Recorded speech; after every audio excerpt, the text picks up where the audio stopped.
Shalom, salam sejahtera bagi kita semua.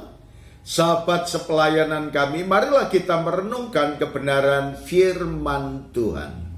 Tetap kuat dalam pelayanan di masa pandemi. Tuhan Yesus mengajarkan kepada saudara dan saya berkaitan dengan pelayanan-pelayanan ini, bahwa pelayanan itu merupakan panggilan hidup. Maka apa yang Tuhan sampaikan kepada saudara dan saya, bahwa Anak Manusia datang bukan untuk dilayani, melainkan untuk melayani. Dan bahkan sampai rela untuk mengorbankan nyawanya. Matius 20 ayat 28, sama seperti Anak Manusia datang bukan untuk dilayani, melainkan untuk melayani dan untuk memberikan nyawanya menjadi tebusan bagi banyak orang. Dan ini merupakan panggilan dalam pelayanan. Kemudian ketika kita melayani di masa pandemi ini yang begitu sulit, tetapi saudara dan saya dipercayai oleh Tuhan untuk melayani. Dan ketika kita melayani, hendaknya untuk menyenangkan hati Tuhan dan bukan untuk mencari popularitas dalam kehidupan kita. Kolose pasal yang ketiga, ayat yang ke-23 berkata kepada kita, apapun juga yang kamu perbuat, perbuatlah dengan segenap hatimu seperti untuk Tuhan dan bukan untuk manusia. Dan inilah yang Tuhan sampaikan kepada saudara dan saya. Dalam pelayanan demi pelayanan itu untuk menyenangkan hati Tuhan dan bukan untuk mencari popularitas.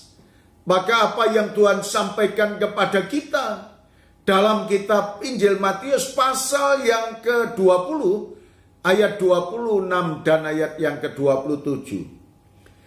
Tidaklah demikian di antara kamu, barang siapa ingin menjadi besar di antara kamu, hendaklah ia menjadi pelayanmu. Dan barang siapa ingin menjadi terkemuka di antara kamu, hendaklah ia menjadi hambamu. Dan inilah yang Tuhan sampaikan kepada saudara dan yang Tuhan sampaikan kepada saya. Melayani untuk menyenangkan hati Tuhan sebagai pelayan dan sebagai hamba, bukan majikan. Dan kita harus mengabdi dengan ketulusan hati kita. Tetapi kita tahu bahwa dalam pelayanan juga banyak tantangan. Tidak semudah apa yang saudara dan saya bayangkan dalam melayani Tuhan. Tetapi tantangan demi tantangan itu boleh datang. Tetapi Tuhan senantiasa memberikan jalan keluar kepada semua anak-anaknya. Orang bijak, dia akan bersembunyi kalau melihat malapetaka. Tetapi orang yang tak berpengalaman, mereka akan berjalan terus lalu kena celaka. Maka dari itu marilah kita berhikmat dan memiliki kebijaksanaan dalam pelayanan.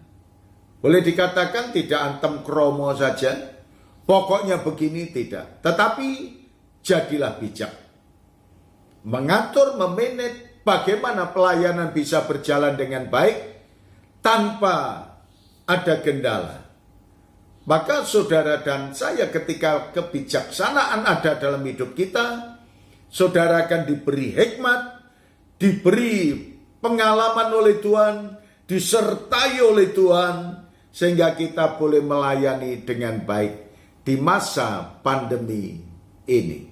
Terima kasih Tuhan Yesus. Kami mengucap syukur atas firman-Mu ini.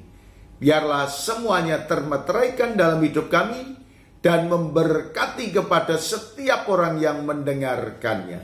Terima kasih Tuhan, di dalam nama Tuhan Yesus kami berdoa. Amin.